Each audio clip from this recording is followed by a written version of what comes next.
এখন মাছ ভাজবো বন্ধুরা। তেল ঢেলে দিয়েছি, দিয়ে দিলাম।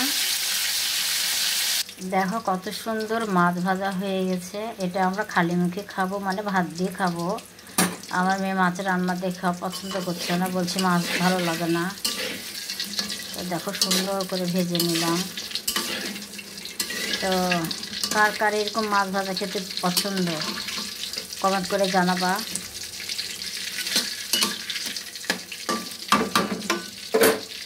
এদিকে পেঁয়াজ ভাজে নিলাম মাছের জন্য। মাছ দিয়ে পেঁয়াজ দিয়ে একটু ভাজা ভাজা করবো। আর এদিকে দেখো মাছ দিয়ে দিলাম, মানে এইভাবেই রান্না করব, পেঁয়াজ দিয়ে মরিচ দিয়ে এইভাবে। বুঝছো বন্ধুরা? জানি না তোমরা এভাবে খেয়েছো খাও কি না, তবে আমি এভাবেই খাই, আমার কাছে ভালো লাগে।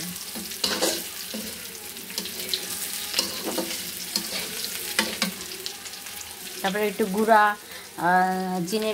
জিরের গুঁড়া একটু ছিটিয়ে দিব, বাস তারপর নামিয়ে নেব। দেখো বন্ধুরা, যে জিরের গুঁড়া দিয়ে দিলাম, এই যে জিরের গুঁড়া এই যে দিয়ে দিচ্ছি, দেখো ছিটিয়ে দিলাম। দেখছো বন্ধুরা? এই যে ছিটিয়ে দিলাম, একটু লাড়াচাড়া করে নেবো, যে নামিয়ে নেব।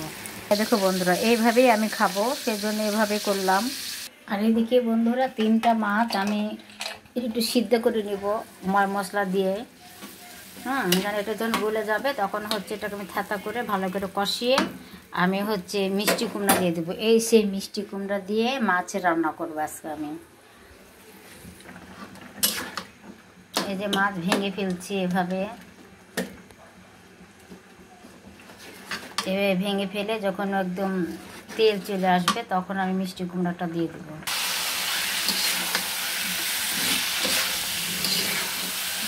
এই যে মিষ্টি কুমড়া দিয়ে দিলাম বন্ধুরা।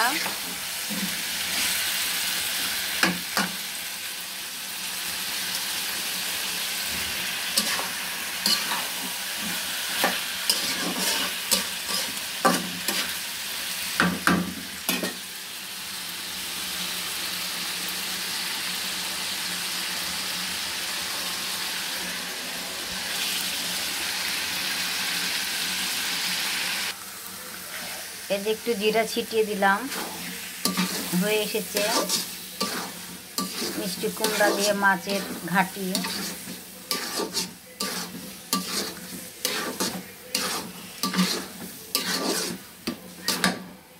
তো হয়ে গেল। এই যে আমার মেয়ের জন্য ভাত বেড়ে দিলাম, মাছ ভাজা, করলা ভাজা আর মাছ দিয়ে মিষ্টি কুমড়ার ঘাটি।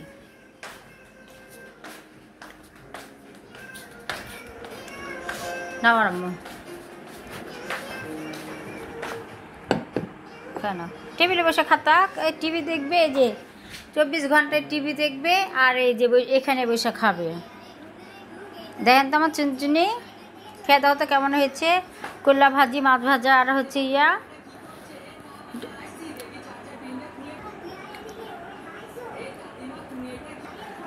তো কেমন লাগছে আমার? দেখো তো মিষ্টি কুমড়ার ঘাটিটা।